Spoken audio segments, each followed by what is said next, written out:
শেরপুরে civil surgeon সহ ৫৭ স্বাস্থ্যকর্মী কোয়ারেন্টিনে, ৫ হাসপাতাল বন্ধ, চিকিৎসা সেবায় অনিশ্চয়তা।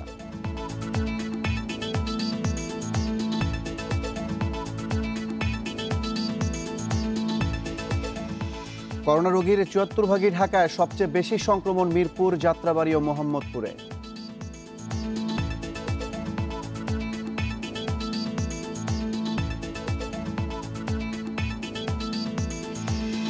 রাজশাহীতে করোনা নমুনা সংরক্ষণে অব্যবস্থাপনার অভিযোগ, সঠিক সংগ্রহে সংশ্লিষ্টদের চিঠি।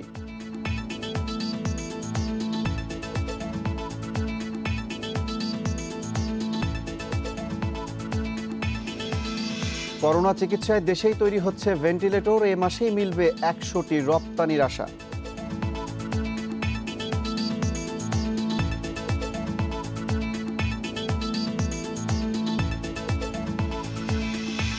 এবং করোনায় যুক্তরাষ্ট্রে একদিনেই ২৫০০-এর বেশি মৃত্যু, বিশ্বে মারা গেছে ৮,৫০০।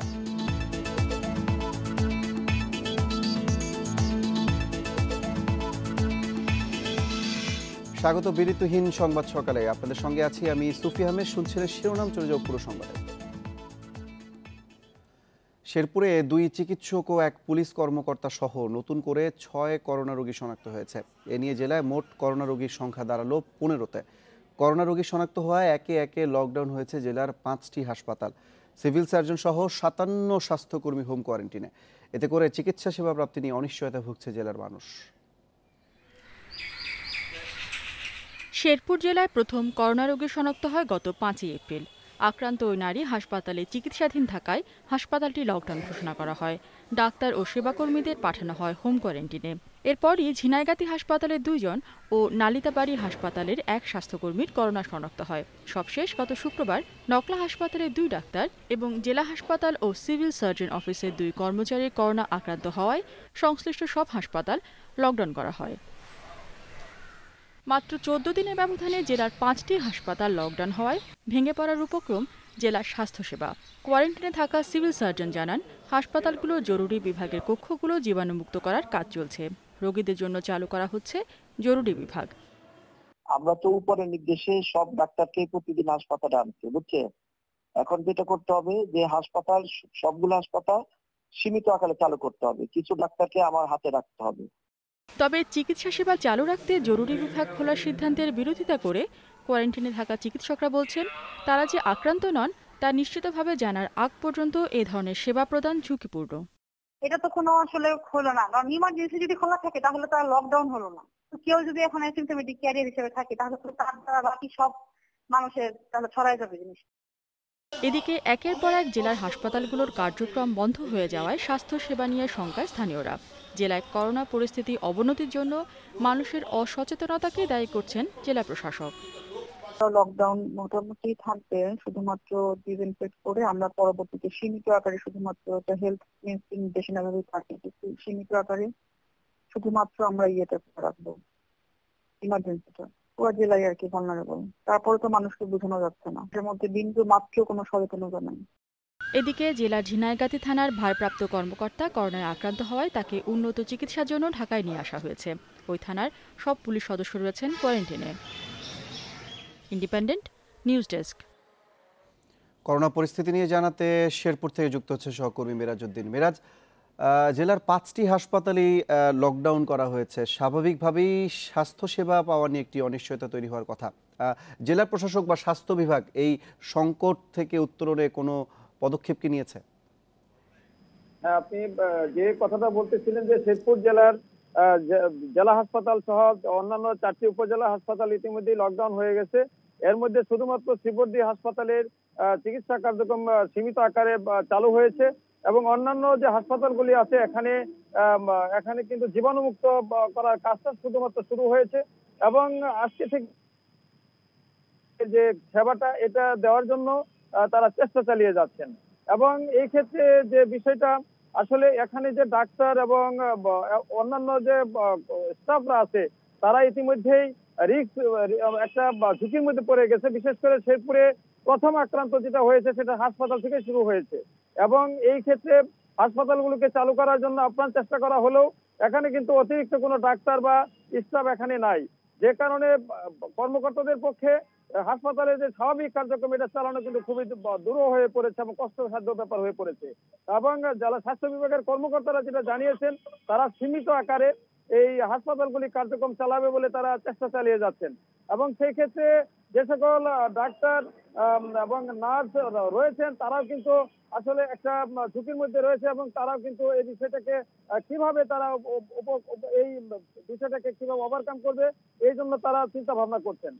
এবং কর্মকর্তারা এরপরেও দ্রুত গতিতে এই স্বাস্থ্য বিভাগের কর্মকর্তা এবং ডাক্তার নার্স সহ স্টাফদেরকে দ্রুত তারা তাদের করোনা পরীক্ষা করাবেন। এজন্য গত রাত থেকেই নমুনা সংগ্রহ করা হয়েছে। যাদের নেগেটিভ ধরা পড়বে তাদেরকে দিয়ে হাসপাতাল চালানোর জন্য একটা পরিকল্পনা নেওয়া হয়েছে। এদিকে জেলা প্রশাসনের পক্ষ থেকে শেরপুরের মানুষকে অনেক বোঝানো হয়েছে, অনেক প্রচারণা চালানো হয়েছে, এরপরও তাদের মধ্যে যে সচেতনতার একটা অভাব রয়েছে এই জন্য জেলা প্রশাসনের পক্ষ থেকে হতাশা ব্যক্ত করা হয়েছে। আমি যে জায়গাটাতে দাঁড়িয়ে আছি আপনি লক্ষ্য করবেন, এখানে শত শত সিএনজি অটো এবং ব্যাটারি চালিত অটো রিক্সা ইতিমধ্যেই সকাল থেকেই চলে আসতেছে এবং একটা যানজটের অবস্থা সৃষ্টি হয়েছে।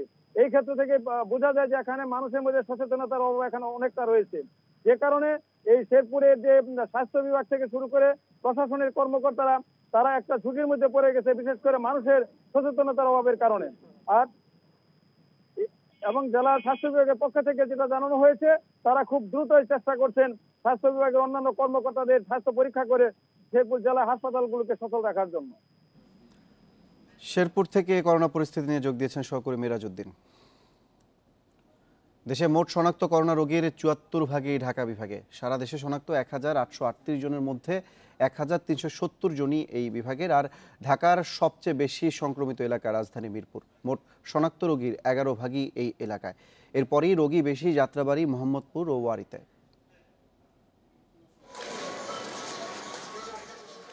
করোনা ভাইরাস ছড়িয়েছে রাজধানীর ১১৪টি এলাকায়। প্রতিদিন যুক্ত হচ্ছে নতুন নতুন এলাকা।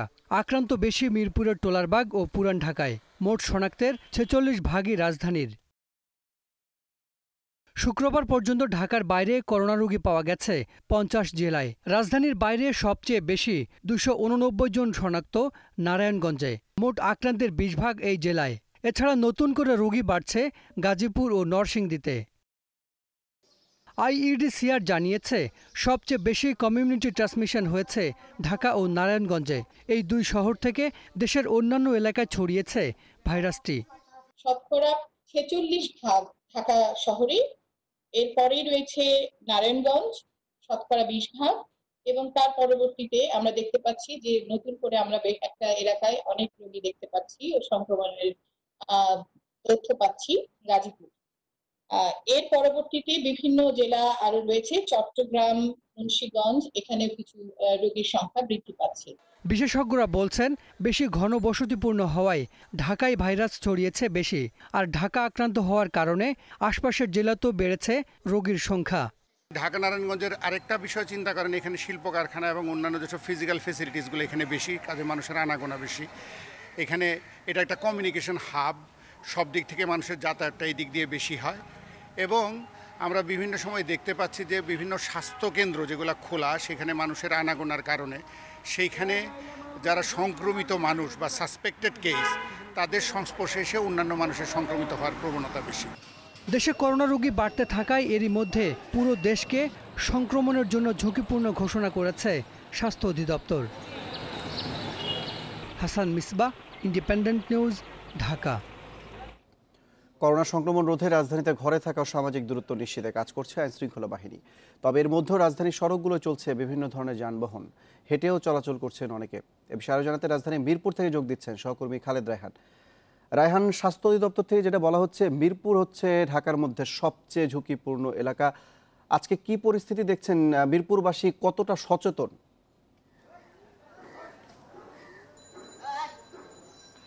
দেখুন, যেমনটি বলছিলেন যে স্বাস্থ্য অধিদপ্তরের মতে মিরপুরেই সবচেয়ে ঝুঁকিপূর্ণ এলাকা। আসলে বারে যেটা বলা হচ্ছে সচেতনতামূলক যে কর্মকাণ্ড প্রশাসনের পক্ষ থেকে নেওয়া হয়েছে, আইন শৃঙ্খলা রক্ষাকারী বাহিনীর বিভিন্ন সদস্য যারা আছেন তারা নিয়েছেন, তার পাশাপাশি সেনাবাহিনীও কিন্তু কাজ করে যাচ্ছেন। আমি এখন মিরপুরের একটি কাঁচা বাজারের সামনে দাঁড়িয়েছি। আমি যদি এখানকার চিত্র আপনাকে দেখে, সেনাবাহিনী সদস্য যারা আছেন তারা কিন্তু সকাল থেকে এসে এখানে যারা এই কাঁচা বাজারে বাজার করতে এসছেন এবং সামাজিক দূরত্ব যাতে তাদের মধ্যে বজায় থাকে সেটি নিশ্চিতে তারা কাজ করে যাচ্ছেন। এর সঙ্গে যারা বাজারে আসছেন বা যারা বাসা থেকে বের হচ্ছেন বা এই এলাকায় যাদের আসলে হোম কোয়ারেন্টিনে থাকার কথা ছিল, তারা কি সেটি থাকছেন কিনা, ঠিকমতো সেটি পালন করছেন কিনা, সেই বিষয়গুলিতেও তারা তদারকি করছেন।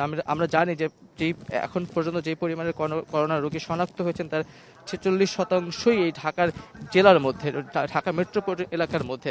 তো সেই জায়গাতে সেনাবাহিনীর পাশাপাশি আইন শৃঙ্খলা রক্ষাকারী বাহিনীর অন্যান্য যে সকল সদস্য আছে তারা কিন্তু আসলে কাজ করে যাচ্ছেন। এখন আমি একটু জেনে নিতে চাই এখানকার যিনি দায়িত্বে আছেন সেনাবাহিনী ক্যাপ্টেন রাসেল, আপনি যদি আমাদেরকে বলতেন, আপনি জানেন যে ঢাকা হচ্ছে সবচেয়ে ঝুঁকিপূর্ণ এলাকা, তার মধ্যে মিরপুর হচ্ছে তার মধ্যে অন্যতম। তো মিরপুরে আসলে আপনারা কি ধরনের এসে মানুষকে আসলে সচেতন হয়েছে কিনা, আপনারা কি ধরনের কর্মকাণ্ড পরিচালনা করছেন? ধন্যবাদ। আপনারা জানেন যে করোনা ভাইরাস পরিস্থিতি মোকাবিলার অংশ হিসেবে আমরা রীতিমতো বেসামরিক প্রশাসনকে সহায়তা প্রদান করে যাচ্ছি এবং আমাদের প্রধান উদ্দেশ্য হচ্ছে এই ভাইরাস সম্পর্কে জনগণকে সচেতন করা এবং জনসমাগম সহ সকল ধরনের অপ্রয়োজনীয় চলাচল বন্ধ নিশ্চিত করা। এরই ধারাবাহিকতায় আপনারা জানেন আমাদের বাজারগুলোতে দিন দিন জনসমাগমতা বেড়ে যাচ্ছিল। তো এই জনসমাগমতার রোধকল্পে আমরা জনগণ সচেতন করে যাচ্ছি এবং আপনারা দেখতে পাচ্ছেন যে আমাদের এই বাজারটা মোটামুটি অনেক স্প্রেড করে দেওয়া হয়েছে, ছড়িয়ে দেওয়া হয়েছে এবং এখানে যে মার্কিংগুলো আছে সেই মার্কিংগুলো ইনশিওর করা হয়েছে এবং এই মার্কিংগুলো যাতে লোকজন থাকে সেই সম্পর্কে আমরা লোকজনকে বারবার সচেতন করে যাচ্ছি। এছাড়াও তারা যাতে সবসময় মাস্ক পরিধান করে, হ্যান্ড গ্লোভস পরিধান করে সেই সম্পর্কে আমরা বারবার সচেতন করে যাচ্ছি। এর মাধ্যমে আশা করি আমাদের জনগণ সাড়াও দিচ্ছে এবং এর ফলশ্রুতিতে আপনারা দেখতে পাচ্ছেন যে বাজারের যে ভিড়, যে জনসমাগমতা সেটা অনেকাংশে কমে গেছে। আরেকটি বিষয় হচ্ছে যে আমরা জানি যে অনেকেই বিনা কারণে যারা বের হচ্ছেন তাদের বিরুদ্ধে আপনারা কিরকম কঠোর ব্যবস্থা নিচ্ছেন? যে আমরা সব কিছু রোধকল্পেই সাধারণ জনগণকে সচেতন করে যাচ্ছি এবং কোনো ধরনের জনসমাগম যাতে না হয় সেটা ইনশিওর করার জন্য বারবার চেষ্টা করে যাচ্ছি। ধন্যবাদ আপনাকে। ঠিক যেমনটি আসলে বলছিলেন যে সামাজিক দূরত্ব নিশ্চিতের জন্য কিন্তু বেসামরিক প্রশাসনের পাশাপাশি সেনাবাহিনী তারা কিন্তু কাজ করে যাচ্ছেন এবং তারা সামাজিক দূরত্ব নিশ্চিতের জন্য যে সকল কর্মকাণ্ডগুলো নেওয়া দরকার সেগুলো কিন্তু তারা নিয়ে যাচ্ছে এবং সচেতন করার জন্য তারা কিন্তু বিভিন্ন রকমের মাইকিং করতে আমরা দেখেছি। শুধুমাত্র সেনাবাহিনীর পাশাপাশি সিটি কর্পোরেশন, পুলিশ, র্যাব তাদেরকে কিন্তু বিভিন্ন রকমের মাইকিং করতে দেখেছি। তো সব মিলিয়ে এই মিরপুর এলাকাটি যেহেতু ঝুঁকিপূর্ণ এলাকা, এই ঝুঁকিপূর্ণ এলাকাটিতে পুলিশ প্রশাসনের পাশাপাশি সেনাবাহিনী তারা কিন্তু কাজ করে যাচ্ছেন। মিরপুর এলাকা করোনা পরিস্থিতি জানছিলাম সহকর্মী খালেদ রেহানের কাছ থেকে।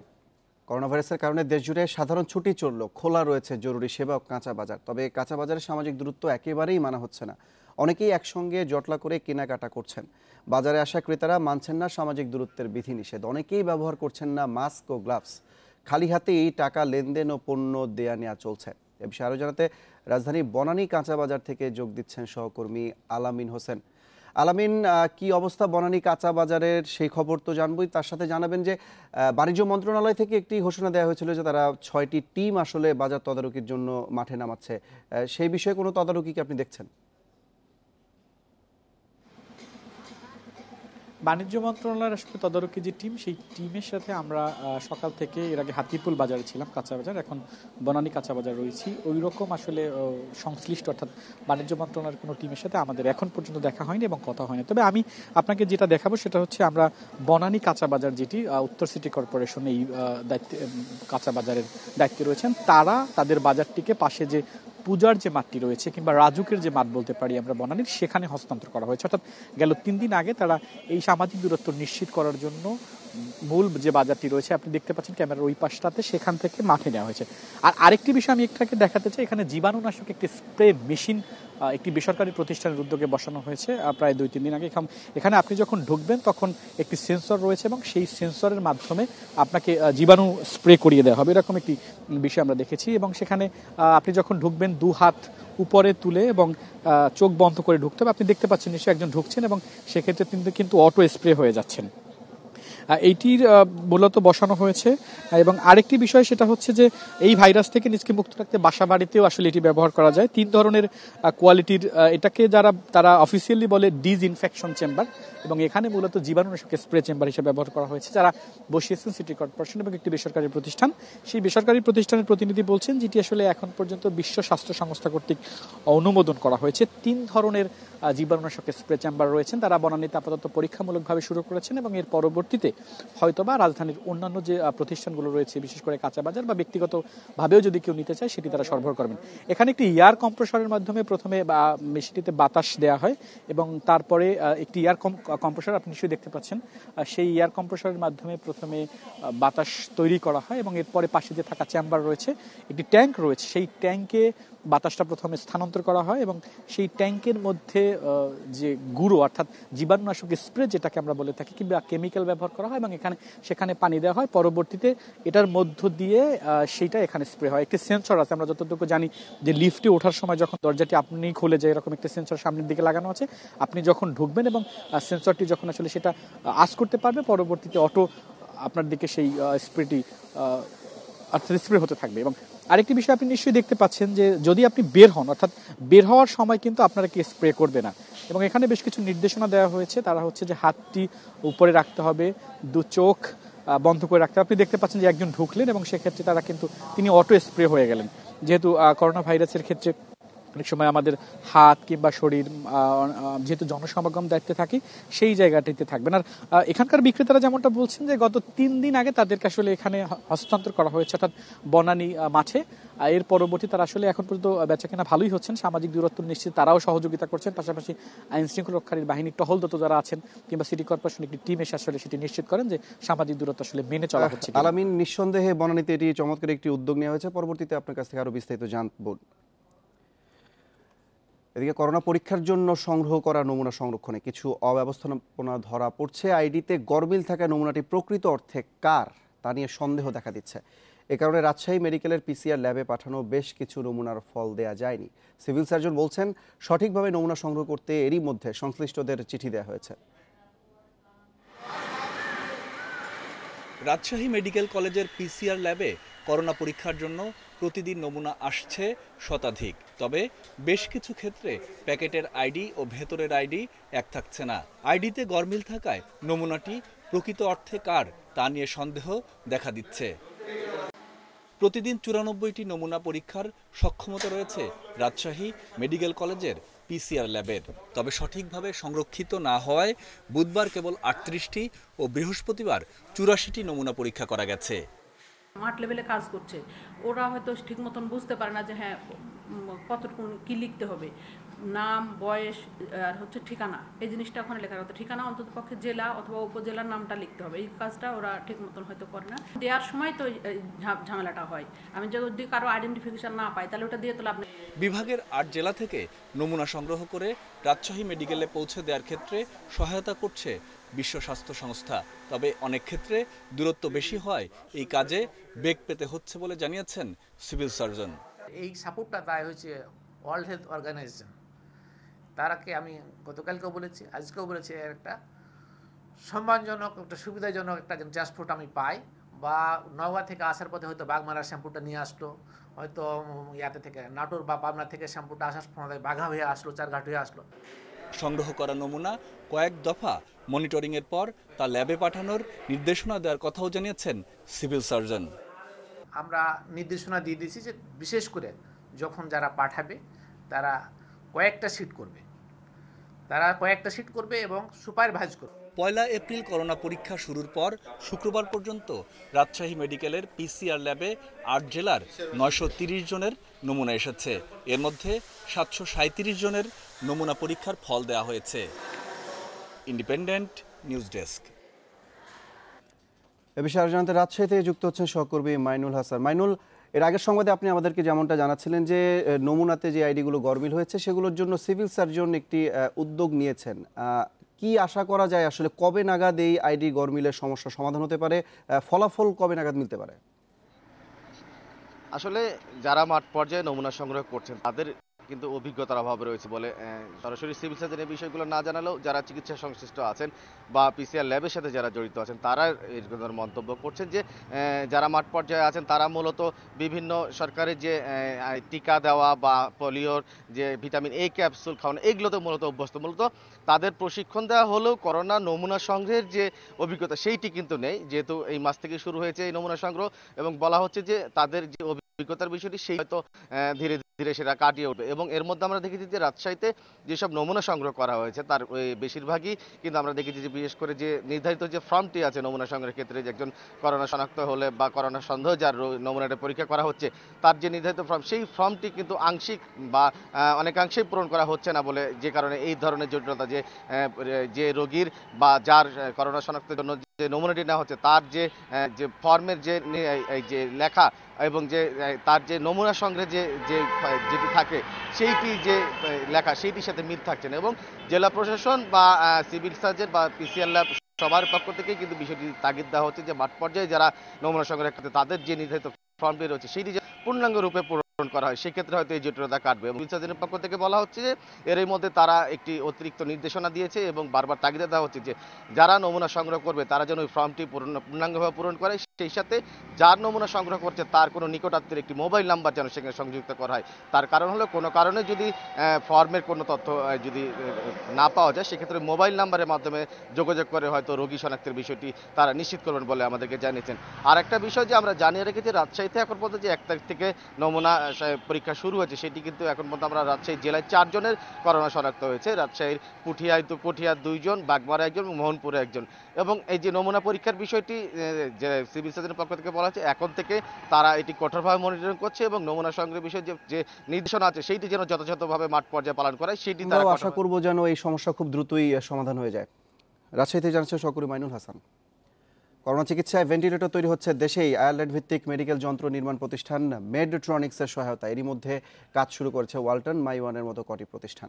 এই মাসের শেষেই পরীক্ষামূলকভাবে তৈরি হবে 100টি যন্ত্র। আইসিটি প্রতিমন্ত্রী বলছেন ভবিষ্যতে দেশের চাহিদা মিটিয়ে রপ্তানি করা যাবে এই ভেন্টিলেটর। করোনায় বিপন্ন গোটা বিশ্ব, হু হু করে বাড়ছে সংক্রমণ। আক্রান্তদের বাঁচাতে সবখানেই এখন ভেন্টিলেটর সংকট। বিপাকে পড়েছে উন্নত দেশগুলোও। কোভিড রোগীর অসুস্থতা সর্বোচ্চ পর্যায়ে পৌঁছালে কৃত্রিম শ্বাস প্রশ্বাসের জন্য অপরিহার্য এই ভেন্টিলেটর। দেশে এই মুহূর্তে করোনার জন্য আইসিইউ আছে 192টি। তবে আক্রান্ত বাড়তে থাকায় ভেন্টিলেটর সংকটে পড়তে পারে বাংলাদেশও। এ অবস্থায় পাশে দাঁড়িয়েছে আয়ারল্যান্ড ভিত্তিক প্রতিষ্ঠান মেডট্রনিক। PB560 ভেন্টিলেটর তৈরির পেটেন্ট, ডিজাইন, হার্ডওয়্যার ও সফটওয়্যারের সোর্স কোড উন্মুক্ত করে দিয়েছেন এর চেয়ারম্যান বাংলাদেশি বংশোদ্ভূত ওমর ইশরাক। তাদের সহায়তায় দেশে তৈরি হচ্ছে বিশ্বমানের ভেন্টিলেটর। ওয়ালটন, মাইওয়ান, মিনিস্টার সহ যেগুলো ইলেকট্রনিক্স কোম্পানি আছে বাংলাদেশে তাদেরকে আমরা দিয়েছি এবং পাশাপাশি আমাদের A2I এবং আইসিটি ডিভিশনের innovation, design, entrepreneurship academy, A2I আইল্যাব, আমাদের প্রায় শতাধিক ইনোভেটর এবং রিসার্চার, প্রফেসররা, স্টুডেন্টরা তারাও কাজ করছিলেন যে ভেন্টিলেটর উৎপাদনের জন্য কিভাবে কাজ করা যায়। এরই মধ্যে কাজ শুরু করেছে দেশের ইলেকট্রনিক্স পণ্য নির্মাতা প্রতিষ্ঠান মাইওয়ান ও ওয়ালটন। তবে বিশ্বের বিভিন্ন দেশে লকডাউন চলায় খুচরা যন্ত্রাংশ আমদানিতে বেগ পেতে হচ্ছে তাদের। আমরা যেহেতু দেশে উৎপাদন করব, সো আমাদের লোকাল অথরিটিস এবং DGDA থেকে অ্যাপ্রুভাল নিতে হবে। উক্ত ডিভাইসটি মূলত হাসপাতালে ইউজ হবে এবং এর পারফরমেন্সের সাথে মানুষের লাইফ ডিরেক্টলি জড়িত। সো খুবই সেন্সিটিভ একটা মেশিন। সব রকমের functional test, performance, safety ensure করে আমাদের লঞ্চ করতে হবে। এগুলো মাথায় রেখেই আমাদের কাজ চলমান আছে। মেডট্রনিকের আয়ারল্যান্ড ও হায়দ্রাবাদের গবেষকরা একযোগে কাজ করছেন বাংলাদেশের গবেষকদের সঙ্গে। পুরোদমে উৎপাদন শুরু হলে এসব ভেন্টিলেটর বিদেশেও রপ্তানি করা যাবে বলে আশা আইসিটি প্রতিমন্ত্রীর। এপ্রিলের শেষ সপ্তাহের মধ্যে আমাদের বেশ কয়েকটি কোম্পানি তারা পরীক্ষামূলকভাবে কিছু প্রোডাক্ট আমাদেরকে দিতে পারবেন এবং ওয়ালটন সহ যেগুলো ইলেকট্রনিক্স কোম্পানি ইতিমধ্যেই তাদের টিম বিল্ড করেছে, আমরা একসাথে মিলে কাজ করছি। আমরা আশা করছি যে দেশের চাহিদা মেটানোর জন্য, এই জরুরি পরিস্থিতি মোকাবেলার জন্য একদিকে যেরকম এই ভেন্টিলেটরগুলো কাজে দেবে, পাশাপাশি আমরা বিদেশেও হয়তো রপ্তানি করতে পারবো। মেডট্রনিকের এই ভেন্টিলেটর যুক্তরাষ্ট্রের food and drug administration FDA ও ইউরোপীয় ইউনিয়নের অনুমোদিত, তাই এর মান নিয়েও কোনো সংশয় নেই। উৎপাদনের চূড়ান্ত অনুমতি পেলে দেশে করোনা চিকিৎসায় এ উদ্যোগ বড় ভূমিকা রাখবে বলে মনে করছে আইসিটি মন্ত্রণালয়। Biprojit Chanda, Independent News, Dhaka. তথ্যমন্ত্রী আওয়ামী লীগের যুগ্ম সাধারণ সম্পাদক ডক্টর হাসান মাহমুদ জানিয়েছেন, শ্রমজীবী মানুষের জীবন জীবিকা অর্থনীতির জন্য প্রধানমন্ত্রী শেখ হাসিনা 1 লাখ কোটি টাকা বরাদ্দ দিয়েছেন, যা দেশের মোট জিডিপির 3.3%। দুপুরে রাজধানী মিন্টু রোডের বাসভবন থেকে ভিডিও বার্তায় তিনি আরও বলেন, ত্রাণ বিতরণে অনিয়মে কেউ জড়িত থাকলে যে দলেরই হোক কঠোর ব্যবস্থা নেওয়া হবে। এ সময় উস্কানি না দিয়ে বিএনপিকে জনগণের পাশে দাঁড়ানোর আহ্বান জানান তথ্যমন্ত্রী। ধরনের অনিয়ম পাওয়া যাচ্ছে, সেখানেই সরকার প্রশাসন কঠোর হস্তে সেটি বিরুদ্ধে ব্যবস্থা গ্রহণ করছে। মাননীয় প্রধানমন্ত্রী বলেছেন, যারা এই ধরনের ঘটনা ঘটাবে, ত্রাণ নিয়ে যারা নয়ছয় করবে কিংবা দুর্নীতি করবে, তাদেরকে মোবাইল কোর্টে বিচার হবে, পরবর্তীতে নিয়মিত মামলার মাধ্যমে আরও বিস্তারিত বিচার হবে। করোনা একদিনে সর্বোচ্চ মৃত্যু দেখল দেশ। শুক্রবার পর্যন্ত 24 ঘন্টায় মারা গেছেন 15 জন। এ নিয়ে মৃতের সংখ্যা এখন 75। 9 জন সুস্থ হওয়ায় বাড়ি ফেরাদের সংখ্যা 58 জন। স্বাস্থ্যমন্ত্রী জানিয়েছেন, করোনা আক্রান্তদের 68 ভাগে চিকিৎসা নিচ্ছেন বাড়িতে। শুক্রবার পর্যন্ত 24 ঘন্টা নমুনা পরীক্ষা হয়েছে 2190টি। এতে আরও 266 জন শনাক্ত হয়। মোট আক্রান্ত 1838 জন। তাদের 55 ভাগের বয়স 50-এর বেশি আক্রান্ত 21 থেকে 30 বছর বয়সীরা। আক্রান্তদের 68 ভাগ পুরুষ, নারী 62%। আইইডিসিআর জানায়, করোনায় মারা যাওয়া 15 জনের 11 জনই ঢাকা ও নারায়ণগঞ্জের বাসিন্দা। 7 জনের বয়স 60 বছরের কম, বেশিরভাগই পুরুষ। এদিকে করোনা থেকে এ পর্যন্ত সুস্থ হয়েছেন 58 জন, যা মোট মৃতের 17 জন কম। এখন দেশের 20টি ল্যাব থেকে চলছে রোগী শনাক্তের কাজ। আক্রান্তদের 68 ভাগই বাড়িতে থেকে চিকিৎসা নিচ্ছেন, বাকি 32 ভাগকে ভর্তি করা হয়েছে বিভিন্ন হাসপাতালে। চট্টগ্রামে 3 পুলিশ সদস্য করোনায় আক্রান্ত হওয়ার পর সংক্রমণের ঝুঁকি এড়াতে প্রতিটি এলাকায় কয়েক ভাগে আলাদা করে চলছে বাহিনীর কার্যক্রম। মাঠ পর্যায়ে পুলিশ সদস্যরা যাতে দায়িত্ব পালনে আতঙ্কিত না হন, সে লক্ষ্যে নিয়মিত সুরক্ষা সরঞ্জাম সরবরাহের পাশাপাশি দেয়া হয়েছে নানা নির্দেশনা। করোনায় আক্রান্ত 3 পুলিশ সদস্য, কোয়ারেন্টিনে 200-র বেশি, লকডাউন একটি ব্যারাক। চট্টগ্রামে এর মধ্যেই চলছে পুলিশের তৎপরতা। যানবাহন তল্লাশি, সামাজিক দূরত্ব নিশ্চিতে অভিযান আর ইতিবাচক নানা উদ্যোগ, এসবেই ব্যস্ত বাহিনীর প্রায় প্রতিটি সদস্য। সহকর্মীদের করোনা সংক্রমণ ধরা পড়ার পরও মনোবল অটুট রেখে ঝুঁকি নিয়ে কাজ করছেন তারা। আতঙ্কিত না হয়ে মনোযোগ বেশি ব্যক্তিগত সুরক্ষা নিশ্চিতের মাধ্যমে কার্যক্রম পরিচালনায়। শঙ্কা আসলে কাজ করে না, এটা হচ্ছে যে সাবধানতার যে বিষয়টি, এটা সবসময় মাথায় থাকছে। আর আমরা যেহেতু মাঠ পর্যায়ে একদম ফ্রন্টলাইনে কাজ করছি, এইখানে ভয় নিয়ে কাজ করলে আমাদের কাজ হবে না, আমাদেরকে সচেতন থাকতে হবে। কর্মকর্তারা বলছেন, মাঠ পর্যায়ে কর্মরতদের সর্বোচ্চ সুরক্ষা নিশ্চিত করছেন তারা। আর কেউ করোনা আক্রান্ত হলে পুরো বাহিনীতে যাতে সংক্রমণ না হয়, সে লক্ষ্যে এলাকা ভিত্তিক কয়েকটি ভাগে কাজ করছেন পুলিশ সদস্যরা। একই জায়গার ফোর্স যাতে আপনার ডিউটির ক্ষেত্রে যে একজন আরেকজনের সাথে আসলে মিশে না যায়, সেই বিষয়টা আমরা লক্ষ্য করছি। আর তাদের নিরাপত্তার জন্য আমরা সর্বদা তাদেরকে মাস্ক প্রোভাইড করছি, আমরা আমাদের হ্যান্ড গ্লাভস প্রোভাইড করছি, এবং একই সাথে হচ্ছে যে তাদেরকে আমরা উদ্বুদ্ধ করছি কিভাবে এই ডিউটিগুলো করতে হবে এবং সার্বিক সচেতনতা, নিজের নিরাপত্তা নিশ্চিত করে কিভাবে কার্যক্রমগুলো করতে হবে। প্রায় 70 লাখ জনসংখ্যার চট্টগ্রাম মহানগরে কাজ করছেন 7000 পুলিশ সদস্য। Iftekhar Faisal, Independent News, Chattogram. 6 জেলায় জ্বর, সর্দি, শ্বাসকষ্টে মারা গেছেন 6 জন। পরীক্ষার জন্য মৃতদের নমুনা সংগ্রহ করা হয়েছে। শ্বাসকষ্টে খুলনা মেডিকেলে মারা গেছেন 2 জন। একই উপসর্গ নিয়ে নওগাঁয় মৃত্যু হয়েছে আরেকজনের। করোনা উপসর্গে বরিশাল মেডিকেলে মারা গেছেন এক বৃদ্ধা। রাঙামাটির বাঘাইছড়ি এবং রংপুরের পীরগঞ্জে ঠান্ডা জ্বর নিয়ে মৃত্যু হয়েছে 2 জনের।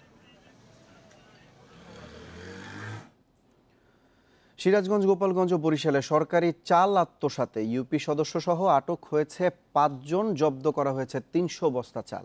ময়মনসিংহে সিলগালা করা হয়েছে একটি দোকান। সিরাজগঞ্জের খোকসাবাড়ি ও বাগবাটিতে অভিযানে জব্দ হয় 60 বস্তা সরকারি চাল। গ্রেপ্তার করা হয় এক ইউপি সদস্য সহ 3 জনকে।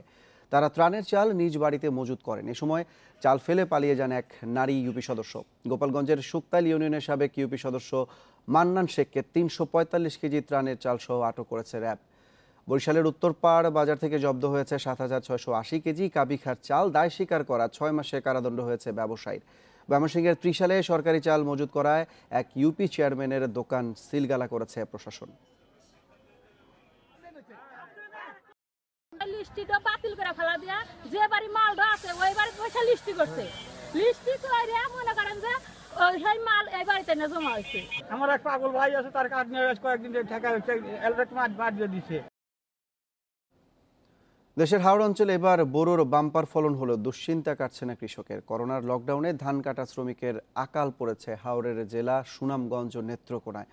অথচ শিগগিরই ধান গোলায় তুলতে না পারলে আগাম বন্যায় তলিয়ে যাবে সব। সরকারের পক্ষ থেকে কিছু রিপার মেশিন দিলেও কৃষকরা বলছেন প্রয়োজনের তুলনায় তা অপ্রতুল। বৈশাখের শুরু থেকেই ধান কাটা শুরু হয় হাওড় অঞ্চলে। আগামী এক সপ্তাহের মধ্যেই পুরো দমে ধান কাটা শুরু হওয়ার কথা ছিল, কিন্তু গণপরিবহন বন্ধ থাকায় ধান কাটা শ্রমিকের প্রধানমন্ত্রীর নির্দেশে সারা দেশে চলমান ত্রাণ বিতরণ কাজে গতি এসেছে বলে জানিয়েছেন আওয়ামী লীগ নেতারা। জেলা থেকে ওয়ার্ড পর্যন্ত রিলিফ কমিটি গঠনের কাজ চলছে। দলীয় বিবেচনার ঊর্ধ্বে উঠে দুস্থদের ঘরে খাবার পৌঁছে দেওয়ার প্রত্যয় জানিয়েছেন তৃণমূল নেতারা। করোনার কারণে বিপাকে পড়া মানুষের পাশে দাঁড়াতে নানা উদ্যোগ নিয়েছে সরকার। কয়েকটি জায়গায় ত্রাণ নিয়ে অনিয়মের অভিযোগ ওঠার পর নেওয়া হয়েছে বিভাগীয় ও আইনি ব্যবস্থা। আমাদের প্রায় 61,579 জন নির্বাচিত জনপ্রতিনিধি, যাদের মাধ্যমে এই বিতরণ হচ্ছে, কিন্তু এই সাহায্যের মধ্যে কেউ থাবা দিক সেটা আমরা চাই না।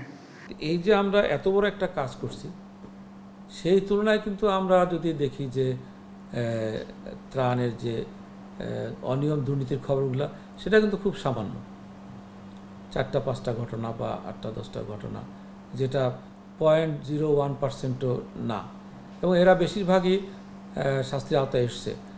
গত মাস থেকে ব্যক্তি উদ্যোগে ও দলীয়ভাবে অসহায়দের পাশে দাঁড়িয়েছেন আওয়ামী লীগ নেতারা। সুসংগঠিতভাবে এ কার্যক্রম চালাতে বুধবার রিলিফ কমিটি গঠনের নির্দেশ দেন দলের সভাপতি শেখ হাসিনা। ইউনিয়ন পর্যায়ে ত্রাণ কমিটি গঠন করে প্রশাসনের সাথে সমন্বয় করে সম্পূর্ণ স্বচ্ছতার সাথে ত্রাণ বিতরণের প্রক্রিয়ায় অংশগ্রহণের জন্য আওয়ামী লীগের তৃণমূল পর্যায়ের সর্বস্তরের নেতা কর্মীদের কাছে আহ্বান জানাচ্ছি। আমরা চাই যে রমজান শুরুর আগেই এই তালিকা প্রস্তুতির কাজ সম্পন্ন করে প্রশাসনকে জমা দিতে চাই, যাতে করে রমজানের সময় সমস্যা সংকট যদি দীর্ঘায়িত হয়, মানুষ যাতে সরকারি সুবিধা যাতে পায়। এরই মধ্যে কয়েকটি জেলায় শুরু হয়েছে রিলিফ কমিটি গঠনের কাজ। প্রকৃত দুস্থদের সাহায্য করার প্রত্যয় জানিয়েছেন তৃণমূল নেতারা। চট্টগ্রাম মহানগর 10টা জোনে বিভক্ত করে আমাদের কাজ করতে, আমরা প্রশাসনের সাথে সহযোগিতা করে দেখব যে প্রকৃত কোনো লোক বাদ পড়েছে কিনা। যাদের সাহায্য দরকার তাদের জন্য পাই, এই কাজগুলো আমাদের নির্দেশনা আছে যেন সেই মানুষগুলো যেন বাদ না যায়, কোন রকম দলীয় মনোভাব দিয়ে না, সত্যিকারের মানুষ যারা ক্ষতিগ্রস্ত তারা যেন পায়। দুস্থদের তালিকা তৈরি করে স্থানীয় প্রশাসনকে সহযোগিতা করবে রিলিফ কমিটি। পরে এই তালিকা আবার যাচাই বাছাই করবে প্রশাসন। এ তালিকায় যেন দল বিবেচনা করা না হয় সেদিকে লক্ষ্য রাখতেও নেতাকর্মীদের নির্দেশ দিয়েছেন শেখ হাসিনা। অনিমেষ কর, ইন্ডিপেন্ডেন্ট নিউজ, ঢাকা। করোনার আঘাতে স্থবির অর্থনীতি, ঘুরছে না ব্যবসা বাণিজ্যের চাকা, বন্ধ পদ্মা সেতু ছাড়া প্রায় সব উন্নয়ন প্রকল্প। এ অবস্থায় আগামী দিনে রাজস্ব আদায়ের হিসেব কষাই শুধু কঠিন নয়, সরকারের ব্যয়ের লক্ষ্য নির্ধারণ হবে চ্যালেঞ্জিং। তাই 6 মাস পিছিয়ে জানুয়ারি থেকে আগামী অর্থ বছরে বাজেট দেওয়ার পরামর্শ দিয়েছেন সাবেক governor doctor Mohammad Farasuddin. Corona সংক্রমণ প্রতিরোধে 26শে মার্চ থেকে সারা দেশে চলছে সাধারণ ছুটি। বন্ধ সরকারি অফিস আদালত, জরুরি সেবা ও সীমিত কিছু কারখানা ছাড়া খুলছে না দোকানপাট, ব্যবসা প্রতিষ্ঠান। সরকার বলছে পুরো এপ্রিলেই থাকছে সংক্রমণের ঝুঁকি, এতে দীর্ঘমেয়াদী হতে পারে চলমান অচলাবস্থা। এ অবস্থায় পদ্মা সেতু ছাড়া বন্ধ রয়েছে প্রায় সব উন্নয়ন প্রকল্পের কাজ। হচ্ছে না সরকারি কেনাকাটা, রপ্তানি, রেমিট্যান্স সব খাতেই বড় পতনের শঙ্কা অর্থনীতিবিদদের। ব্যাপকভাবে কমেছে অভ্যন্তরীণ চাহিদা, এর প্রভাবে রাজস্ব আয়ে দেখা দিতে পারে ঋণাত্মক প্রবৃদ্ধি। বাংলাদেশ ব্যাংকের সাবেক গভর্নর ফরাসউদ্দিন বলছেন, এ অবস্থায় আগামী অর্থ বছরের জন্য অর্থনীতির নানা সূচক নির্ধারণ কঠিন হবে। তাই চলতি অর্থ বছরের বাজেট 6 মাস বাড়ানোর প্রস্তাব তার। এপ্রিল যদি কঠিন হয়, মে মাসে যদি কোনো ড্রামাটিক অগ্রগতি নাও হতে পারে, হইলে ভালো হবে। তাইলে এই সময় তো কোনো প্ল্যানিং করা যাচ্ছে না, রাজস্ব এমনি আদায় হয় না, আরো তো হবে না। এই জন্য একটু সময় নিয়ে ডিসেম্বর পর্যন্ত। তিনি মনে করেন জানুয়ারিতে নতুন বাজেট ঘোষণা হলে অর্থনীতিতে চাপ বাড়ার শঙ্কা নেই, বরং এই 6 মাসে করোনার ক্ষতি কাটিয়ে ওঠা সম্ভব হবে। চলমান অচলাবস্থায় সরকারের আয় যেমন কমবে, তেমনি কমবে ব্যয়ও। এখন তো আমদানি ব্যয় হচ্ছে না, বিশাল একটা ব্যাপার। তারপরে আপনার এই যে কারেন্ট যে এক্সপেন্ডিচার, এখানে যদিও মনে হবে এগুলা কম, বিদ্যুতের বিল, অতিকালীন ভাতা, গাড়ির পেট্রোল, ক্যাজুয়াল ওয়ার্কার্স, এখানে কিন্তু অনেক সেভিংস হবে। প্রকিউরমেন্ট তো হচ্ছে না, বড় বড় প্রকিউরমেন্ট স্থবির হয়ে আছে, আমদানি স্থবির হয়ে আছে। কেন্দ্রীয় ব্যাংকের সাবেক এই গভর্নর আরও জানাচ্ছেন, সংকটে বাজেট পেছানোর নজির অনেক দেশেই আছে। অস্ট্রেলিয়ার সরকারও ফেডারেল বাজেট ঘোষণা পিছিয়েছে 5 মাস। একই চিন্তা করছে আরও অনেক দেশের সরকার। অংশগ্রহণমূলক বাজেট প্রণয়নে প্রতি বছর অসংখ্য স্টেক হোল্ডারের সঙ্গে বৈঠক করে জাতীয় রাজস্ব বোর্ড এবং অর্থ মন্ত্রণালয়। এর মধ্যে আছে ব্যবসায়ী সম্প্রদায়, সরকারি বেসরকারি বিভিন্ন সংস্থার প্রতিনিধি, থিঙ্ক ট্যাঙ্ক সহ অনেকেই। প্রস্তুত করতে হয় অনেক বাজেট ডকুমেন্টসও। চলমান পরিস্থিতিতে এসব কাজ কতটা করা যাবে তাও ভাবার তাগিদ দিচ্ছেন অর্থনীতিবিদরা। Ruhul Amin, independent News, Dhaka. কিছুদিন আগেও গভীর রাত পর্যন্ত জনসমাগম ছিল রাজধানীর অনেক এলাকায়। করোনার কারণে এখন অচেনা রূপ নিয়েছে এসব এলাকা, আর এতে বিপাকে পড়েছেন অনেক মানুষ। কাজ না থাকায় অনিশ্চয়তা দিন কাটছে তাদের। জীবিকার তাগিদে রাত বিরাতে রাজধানীতে রিকশা চালান মোহাম্মদ আব্দুল্লাহ। গভীর রাত পর্যন্ত এক এলাকা থেকে আরেক এলাকায় যাত্রী নিয়ে যান তিনি। কিন্তু করোনা ভাইরাসের কারণে এখন স্থবির রাজধানী। দীর্ঘক্ষণ অপেক্ষার পরও যাত্রী মিলছে না। 10 বছর ধরে আমি গাড়ি চালাই নাইটে। এখন আমি পুরা ঢাকা শহর ফাঁকা দেখতেছি, লোকজন আসতেছে না, লোকজন ভয়তে আতঙ্কি হয়ে বাসায় বাসায় বসে আছে। আমরা এখন রিক্সা নিয়ে এখন বেড়াইতেছি, কোনো যাত্রী পাইতেছি না। রাতের ঢাকায় ছোটখাটো ব্যবসা ও মজুরি খেটে পেট চলত অনেকের। আয় রোজগার বন্ধ হয়ে যাওয়ায় ঘোর অনিশ্চয়তায় এসব মানুষ। লঞ্চে আমি ভুট্টার খই বেচতাম, এখন আমি বাড়িতে যেতে পারতেছি না, না খাইয়ে মরতেছি। করোনা আতঙ্কের কারণে চিরচেনা কোলাহল নেই Sayedabad bus terminal, Sadarghat launch টার্মিনালেও। এখন নীরব আছে, রাস্তাঘাটের লোকজন নাই, গাড়ি ঘোড়া চলে না, আমাদের গাড়ি সব বন্ধ। আমরা গাড়িতে থাকি, গাড়ি দেখাশোনা করি। রাইতে বেলা মনে করেন বেচা কিনা করতাম ঘাটের ভিত্তে, 24 ঘন্টায় বেচা কিনা হইতো, লঞ্চ চলতো, ছাত্রী আইতো, আওয়াজ করতো, রাইতের 12টা পর্যন্ত বেচা কিনা করতাম। মনে করেন লঞ্চও নাই, গাড়িও নেই যে বেচমু। ঢাকাকে এমন নিস্তব্ধ নগরী হিসেবে দেখতে অভ্যস্ত নন কেউ। করোনা জয় করে প্রাণচাঞ্চল্য ফেরার অপেক্ষায় সব শ্রেণীর মানুষ। Nahid Kamal, independent News, Dhaka. Corona পরিস্থিতিতেও আগের মতোই চলছে রাঙামাটির মৎস্য অবতরণ কেন্দ্রের যাবতীয় কার্যক্রম। মানা হচ্ছে না সামাজিক দূরত্ব। এই কেন্দ্রের মাছ বিভিন্ন জেলায় সরবরাহ করে সুরক্ষা পোশাক ছাড়াই ফিরে আসছেন শ্রমিকেরা। এতে বাড়ছে পাহাড়ে করোনা সংক্রমণের ঝুঁকি। রাঙামাটির মৎস্য অবতরণ কেন্দ্রে সামাজিক দূরত্ব মেনে চলছেন না শ্রমিক ব্যবসায়ী কেউই। প্রতিদিন রাঙামাটি থেকে ঢাকা, নারায়ণগঞ্জ, চট্টগ্রাম সহ দেশের বিভিন্ন প্রান্তে যাচ্ছে কাপ্তাই হ্রদের মাছ। এর মধ্যে বড় অংশই যায় রাজধানীর যাত্রাবাড়িতে। সেখানে মাছ সরবরাহের পর আবার রাঙামাটিতে ফিরছেন শ্রমিকেরা, কিন্তু তাদের জন্য নেই কোনো সুরক্ষা পোশাক। ঢাকা, নারায়ণগঞ্জে করোনা আক্রান্ত বাড়ায় মাছ পরিবহনে নিয়োজিত শ্রমিকদের মাধ্যমে রাঙামাটিতে সংক্রমণের আশঙ্কা দেখা দিয়েছে। প্রকৃতির সাথে আমরা বিপ্লব করে আমাদের এক মোটা ভাতের জন্য আমরা এভাবে করতেছি। আমরা সরকার থেকে যদি 1 মাসের জন্য 2 মাসের জন্য কোনো যদি সাহায্য সহযোগিতা পাই তাহলে আমরা কাজে আসবো না। এই জায়গাটা হলো আপনার খুব গণপরিবেশের জায়গা। এই জায়গাটা রক্ষা করাটা আমাদের অনেক কঠিন হয়ে গেছে। ব্যবসায়ীরা বলছেন মাছ পরিবহনে নিষেধাজ্ঞা না থাকায় ঝুঁকি থাকার পরও ব্যবসা চালু রাখা হয়েছে।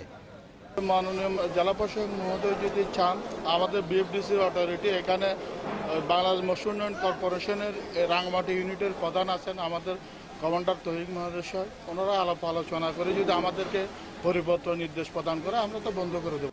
তবে সংক্রমণ রোধে সাধ্যমতো নিরাপত্তা ব্যবস্থা নেওয়া হচ্ছে বলে জানালেন বিএফডিসির ব্যবস্থাপক। যে গাড়ি আমাদের বিএফডিসির মধ্যে ঢোকার সময় কিন্তু আমরা সেটাকে স্যানিটাইজার দিয়ে আমরা পর্যাপ্তভাবে আমরা সেখানে স্যানিটাইজ করছি। তারপরে যেসব লোকজন মৎস্য পরিবহনের কাজে বা প্যাকেজিং এর কাজে জড়িত আছে তাদেরকে আমরা হ্যান্ড স্যানিটাইজার, হাত ধোয়ার ব্যবস্থা গ্রহণ করে আমরা ভিতরে ঢুকাচ্ছি।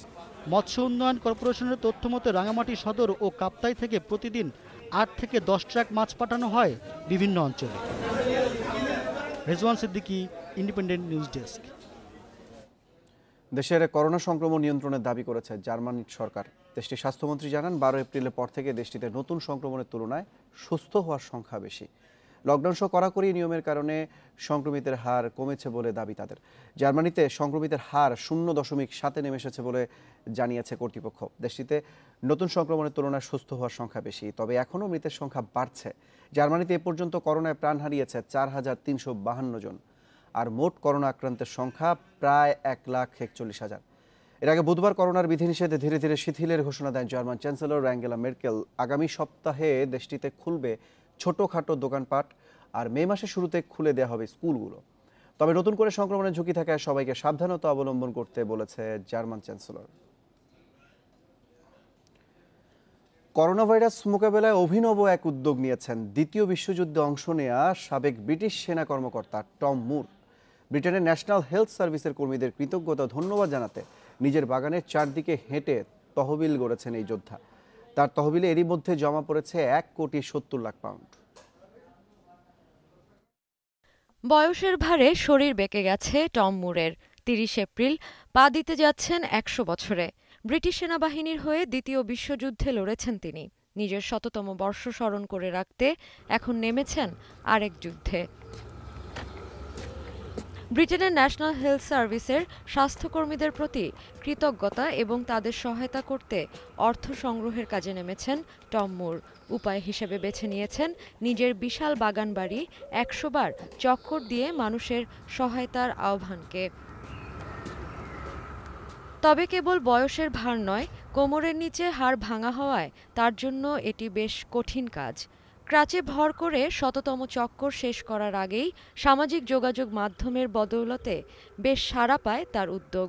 তহবিল গঠনের জন্য জাস্ট গিভিং ওয়েবসাইটে খোলা তার পেজে অনুদান দিয়েছেন 8 লাখ মানুষ। প্রথম দিকে একটু কঠিন ছিল, কিন্তু পরে যখন ভাবলাম আমি কাদের জন্য করছি তখন আর কঠিন মনে হয়নি। আমি 20 লাখ পাউন্ডের বেশি আশা করিনি, কিন্তু আমি ভুল প্রমাণিত হয়েছি। যা আশা করেছিলাম তার থেকে অনেক বেশি অনুদান পেয়েছি। টম মুরের তহবিলে অনুদান দিয়েছেন ডিউক অব কেমব্রিজও।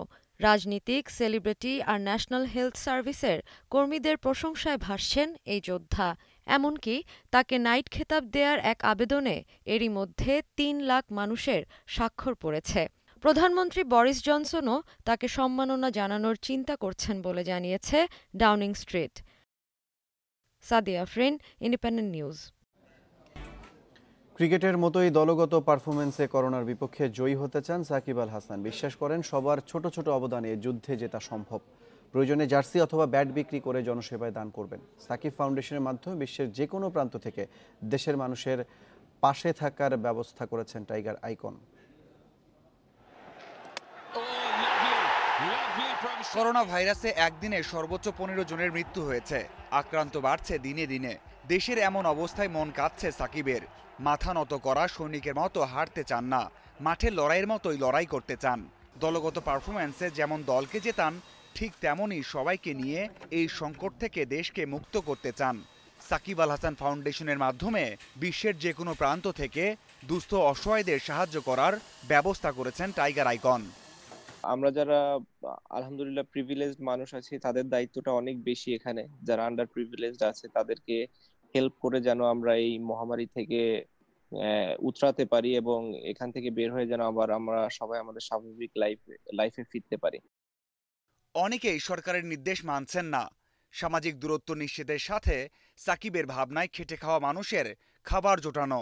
ক্রিকেট তারকারা এক হয়ে অনেকে নিজের এলাকায় সাহায্য করছেন। বিশ্ব ক্রীড়াঙ্গনের তারকারা জার্সি ব্যাট নিলামে তুলে জনসেবায় দান করছেন। সাকিবের বিশ্বাস প্রয়োজনে বাংলাদেশের তারকারাও এমন কাজ করবেন। আমি দেখেছি যে অনেক দেশের প্লেয়াররাই যাদের বা টি শার্ট কিংবা অন্যান্য ইকুইপমেন্ট এখানে অকশনে দিচ্ছে। সো আমি জানি না এরকমও আমরা কিছু করতে পারি কিনা। সেটা আমাদের যে কোনো প্লেয়ারের হতে পারে, অটোগ্রাফড ব্যাট হতে পারে। এই জায়গাগুলো আমরা করতে পারি এবং সেটা আমরা হয়তো অকশন করতে পারি এই ফেসবুকের মাধ্যমে, এই ফাউন্ডেশনের মাধ্যমে। করোনা দিয়ে শুরু, দেশের কল্যাণের সামনে আরো বড় কাজ করতে চান সাকিব। স্কুল, কলেজ, হাসপাতাল, ক্রিকেট একাডেমি করার পরিকল্পনা আছে।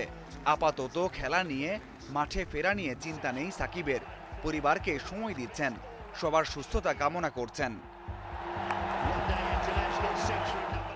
Mazharul Islam, independent news.